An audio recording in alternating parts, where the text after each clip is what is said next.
So I've been watching this, The Chosen. I don't know if any of y'all have seen this TV series called The Chosen. And you have Ramah and Thomas, right? You have Thomas and Ramah who's going to get married. And the actress who played Ramah was actually playing Mary, Virgin Mary, the mother queen Virgin Mary of Jesus, right? So it's weird that we would have the same actress play Mother Mary, and I guess Mary and John the Baptist were born at the very same time. But at the end of the third episode, season 4, you're going to have Ramah, who's going to get stabbed by a Roman prefect, Dominus, a magistrate named Quintas. And Quintas is a magistrate who works for Pilate. He's a schmarmy weirdo. Goddamn douchebag, right? So Quintas is a magistrate who's trying to raise all these taxes, and he's all pissed off, and Jesus is sitting there at the main section, and he's talking to the audience. He's talking to all these people, right? They're all waiting for the Messiah to come, and finally, the Messiah comes, and he has a miracle, right? So there's a blind person, and he cures the blind person of their blindness. So why would Quintas be jealous of Jesus? Jesus goes there and he takes some mud and he spits some spit into the mud and rubs it on his hands and then rubs it on. And then he doesn't do that for another one. He heals the blind by just putting his hand on the eyes later on. So I don't know why he needed to put the mud and the spit on this guy. But anyways, the guy had cataracts, and we were told that he is, freaking blind, and he's got these cataracts, and then just spitting on some mud and rubbing it, and then eventually he could see. So if we're to believe the magical, story, I think the miracles takes away from the historical Jesus, if there's a historical Jesus whatsoever. So the miracle Jesus doesn't make any sense to me. So, but anyways, let's presume that it's, the truth as presented. So you had this guy that just cured the blind. He just cured the blind of his blindness, and the guy could see. And then you have the Roman prefect, Quintas, who's all pissed off and saying, arrest that man, which doesn't make any sense. Atticus says that how he deals with this is how he's going to, what happens next determines your career. Atticus, the Roman soldier, is actually a piece of shit, which is a disservice to Atticus Finch, of course, from To Kill a Mockingbird. So Gaius had rejected his orders. No, I'm not going to arrest Jesus. And then he told the other Roman soldiers to arrest him, and then they arrested Gaius. And then Quintus is going to get demoted. Now, he's a smarmy weirdo, even from the beginning, like episode 1. This Quintus is a schmarmy weirdo. So they get Jesus out of the main square because, it's going to get crazy for you. The Romans are going to arrest him. And this is just at Capernaum, right? This isn't even in Jerusalem. And so you have Quintus who's going to go arrest him. And when Quintus goes to arrest him, Jesus gets escorted out and all the disciples are getting out, but not Thomas and Ramah. Thomas and Ramah were going to get married. And Ramah was beautiful and, seemingly pretty innocent. They wanted to get married. They were following Jesus. They liked Jesus' word. And then as Jesus gets away, most of his disciples gets away. And Thomas is leading Ramah. And then you see Quintus stab. And you think he stabbed Thomas, but he actually stabbed Ramah, the wife, the woman, through the gut in the back. He stabbed her in the back. Stabbed her in the back. So the whole thing doesn't make any sense. Why would Quintus be all pissed off at Jesus because he's getting a little popular? If you just cured a person of their blindness, like how many times does that happen? A doctor, does some eye doctor stuff, and then you're going to get all pissed off because he cured somebody's ailment. And then because they're getting a little bit of attention in the public square and the Romans are just a bunch of authoritarian piles of shit. You can't have reverent leadership. You can only have authoritarian leadership, right? And so Quintus is sitting there being jealous of Jesus because he's getting a following and he's getting people who's listening to him. He's arguing with the Jewish authorities. And so the audience is watching him and listening to him. And everybody's getting all pissed off at Jesus just because he's smart, he's intelligent, he's getting, a following. He's curing the blindness of their blindness. It makes no sense. He goes into the synagogue, the formerly blind guy. He goes to the synagogue and the guy's like, you were blind from the beginning? He was like, yes. And then the parents come in and then he gets mad and he banishes him. Get the hell out of here. I saw the beginning of one of them had a disclaimer saying that the chosen is supposed to be true to the spirit of the Gospels. So I don't understand what the point is, because when this happens, Quintas stabs Ramah in the back and it goes through her gut and then she's going to die within a minute. But Jesus is right there. Jesus has resurrected Lazarus and he resurrected somebody else too. So Jesus can bring people back to life if he wants to. He could cure people of their blindness. He could do these miracles, and yet when there's, opportunity, one of his followers, he only has, 12, 13, 15 followers or whatever, and Ramah was one of them, which, where does Ramah come from? This is just a plot device.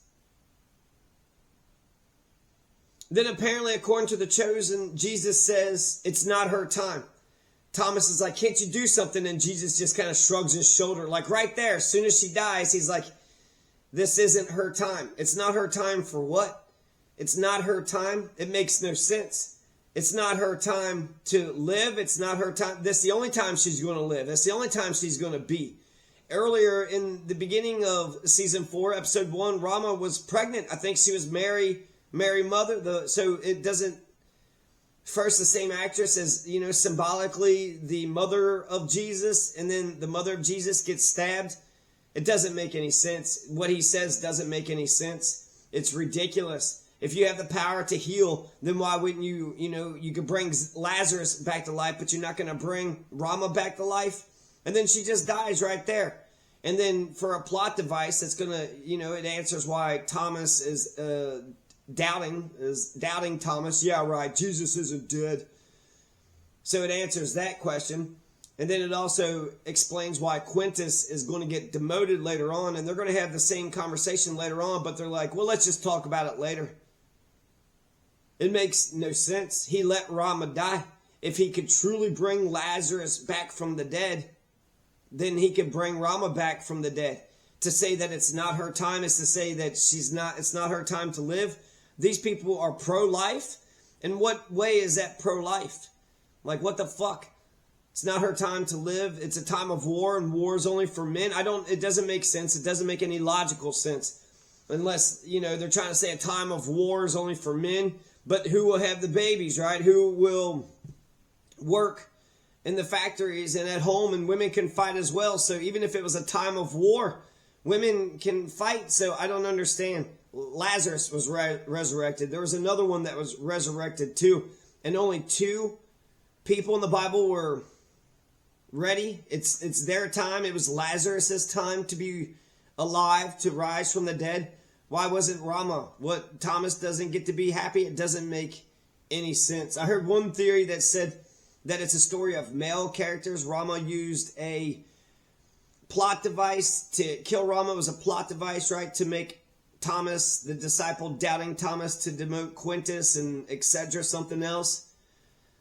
That's my one theory, is that it's just, a bunch of men making this damn movie. And so they want to just get rid of the woman for a plot device for the men. The other theory is, historically, if we're going to believe the Jesus of the Bible, I think the miracles take away from Jesus. He clapped his hands and all of a sudden they could jump 13 feet. He just spit on his hands and now they have the muscles of a person on steroids. It doesn't make any sense to be able to just cure people's blindness by putting their hands over their eyes and raising people back from the dead. I know that religious people like to say, well, God works in mysterious ways. God works in mysterious ways, right? Oh, okay. Oh, that makes a lot of sense. I want to ask this Christian about, how can you make something from nothing? I just wanted to understand the origin of the universe, right? God always was. How can you make something from nothing? If there was nothing, that means there was no beginning. So then God would have already had to have always been. But how is that possible? So the timeline of, existence goes on infinity to the future forever. It also goes back No, there definitely was a beginning. So how did that beginning happen? You can't make something from nothing, right? There was nothingness, and then all of a sudden there was something. So something has to have a beginning, but you can't make something from nothing. That logically doesn't make any sense. So I haven't, got anywhere with that, but I asked a Christian, and all she said was that God was the Alpha and the Omega. Okay. Oh, God works in mysterious ways. God is the Alpha and the Omega. If he wants to have a beginning and say that he always was and there was no beginning, then he could do that, right? Or she. It's definitely a he. He definitely has a penis, a whopper of a dick. So the historical Jesus would make sense because he's not a miracle worker. He can't do those magic tricks. The magic tricks are bullshit. A sorcerer, that's a bunch of stage theater. He couldn't save her. The Roman and the Jews are going to go to war. You had the Roman-Jewish wars, 3 of them that had happened. The first 2 are devastating to the Jews, but then they say the third one, or the second, I don't know, they named them different names, but I'll just say the third Jewish-Roman war actually had, more Romans that were killed than the Jews. Like twice as many Romans were killed than the Jews. Why am I mentioning this? The Romans and the Jews didn't get along. They didn't get along, right? The Jews would bow down to only their God, and they wouldn't bow down to the Roman soldiers. So because they were so devout and so zealot, they wouldn't obey the Roman soldiers. So if you were to take the historical Jesus and throw the miracles away and just say that, instead of there being a character Jesus, let's say there was a guy named Jesus, the followers of a reverent preacher very likely could have been killed. And so he's sitting there saying, that we need to stand up for ourselves and the empire is taking too many privileges and we've lost our way and it's time for us to stand up. I could see that the Romans are pissed off about this. The Romans are going after the reverent preacher, so therefore they'll go after the followers of the reverent preacher. Quintas gets all pissed off because he says arrest Jesus. Jesus got away, and then Ramah was the last one to leave. And so when Quintas got all pissed off because he couldn't arrest Jesus, he stabs Ramah in the back.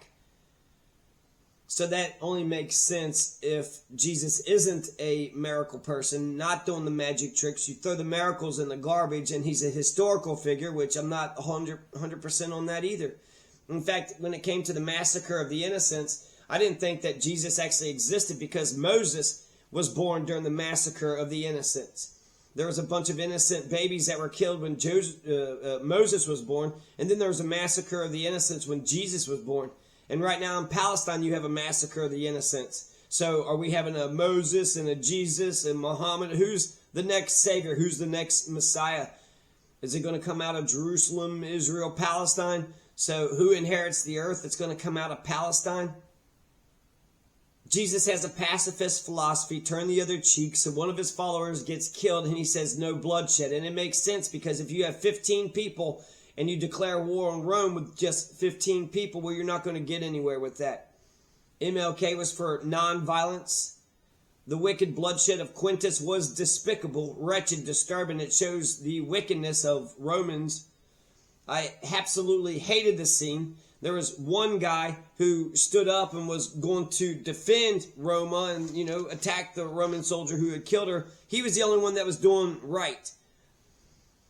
The Old Testament says justice is an eye for an eye. So you just stabbed Ramah in the back and you killed Ramah, and then we just all watched you do it. Nobody said a damn word. Nobody did a damn thing. Thou shalt not murder. Is that not part of the canon of Moses?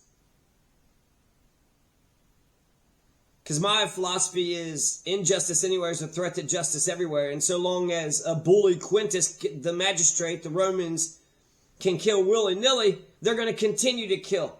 And they're going to continue to bully and commit crimes until they are stopped. Until they are stopped.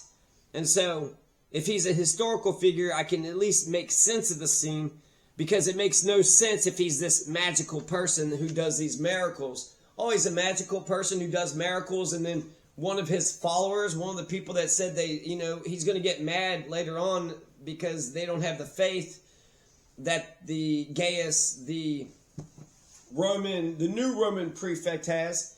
He believes in Jesus and his disciples did not. But you just let Ramah just get killed, stabbed in the back. And then later on he says that it's weird how the desire to not hear bad news makes a person deaf. He basically told his followers what was going to happen to him. And they didn't understand. I thought you were the son of Jesus. I don't understand what you're talking about. Ugh. Excuse me. So, none of this makes any damn sense. Should I talk about the Jewish-Roman wars?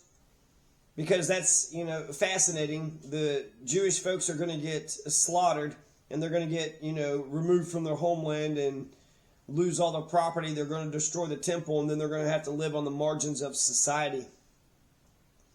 So I think it's badass that they were so devout in what they believed, and the Romans were so despicable and wicked, and they stood up and fought for what they believed. But if the Jewish folks or the Jewish community as a whole couldn't beat the Romans, then it kind of does make sense. And if you have 15 of you, why you wouldn't fight back, why you wouldn't declare war. But it was in the middle of the crowd, and the Roman soldiers was only 3 or 4, so the crowd could have took care of it.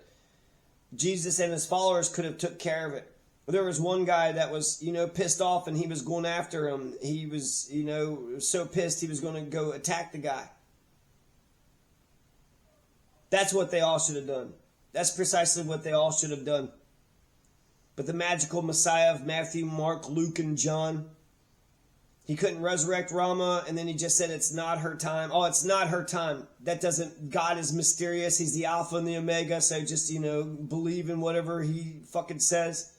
That's horseshit. One man wanted justice. He was held back, but he was the only one that was actually doing right. So the scene disturbs me because it was like, why'd you just kill Ramah? Why'd you kill Ramah? It makes you're trying to be biblically accurate, and yet that doesn't happen in the Bible at all. Only as a plot device. And so, I like Jesus, the figure. I like the actor who plays Jesus. It's interesting to see all these characters, move together and interact with each other. And I don't see any pale faces either. So I see a whole bunch of Palestinians. And the Palestinians right now, 40,000 dead in Palestine? 40,000, and then it's supposed to be up to 200,000 with the starvation. So to think that Jesus was Caucasian is ridiculous and stupid. At the very least, he's brown, and at the very most, he's black. This is very close to Africa. It's the Middle East. It's brown folks, black folks. There are no Caucasians back in biblical times. Are you kidding me? Are you fucking kidding me? And then Nicodemus is there. Is Nicodemus real? Lilith? What am I saying about Lilith? I don't know. I wrote Lilith down, so I hated the scene. So long as Quintas the magistrate can kill willy-nilly, he's going to continue to kill. And injustice anywhere is a threat to justice everywhere. And they're going to commit injustice until they are stopped. And so really, you have no other option. You have no other option except what? Go along. If you can't beat them, join them. Well, if you can't beat them, then join them. And then just be, on the wrong side. Let's see, how many people did Jesus bring back to life? There we go. The son of the widow Nain, the first of 3 miracles of Jesus in the canonical Gospels where he raises the dead. Jairus' daughter, shortly after death. This miracle is described in a young man during his own funeral procession. And then Lazarus of Bethany. He was buried for 4 days. So Lazarus was buried for 4 days. And then when it was convenient, or when he gathered everybody around, watch what I do now. I just don't believe the stuff. When Catholics would make saints of, very good people, they would need them to commit a miracle or two. So a person could be great all their life, save lots of poor people, save lots of homeless, but build houses for everybody. And yet, if they didn't do a miracle, did you do a miracle? Okay, Jimmy Carter, you built a lot of houses for the poor and the homeless, and you did good work on this earth, but did you clap your hands and a turkey come out of your ear? Well, if you didn't get a turkey to come out of your ear, then it doesn't make any sense. Raising the son of the widow, yeah, so he at least he brings 4 people back to death, but Ramah, one of his own followers, and then he's going to get mad at his followers because they don't believe in him, they don't believe in, what he's about to do and stand up. Well, Jesus Christ, Jesus is sitting there saying he doesn't understand what the damn message is. He's so ironical, right? If the Romans make you walk 1 mile, then you walk 2. If they make you do one thing, then you do double. And then Christianity takes down the whole Roman Empire. The Romans are being strong and dominant and conquerors. And then the Christianity is pacifist. Turn the other cheek. The poor will make it to heaven. The rich do not. The last will be first and the first will be last. So it kind of turns, strength into a negative and weakness into a positive. So did Christianity take down the Roman Empire? Christianity says, let's be a bunch of weaklings, and then the Roman Empire just disintegrated. Christianity needs to answer for why did Rome go down? Was it because of you Christians? Was it because of you damn Christians? Is that why the greatness of Rome goes down? Because they adopted Christianity. And then right after they adopted Christianity, it wasn't less than a century that Rome goes down. So, what the fuck? Over a bunch of bullshit.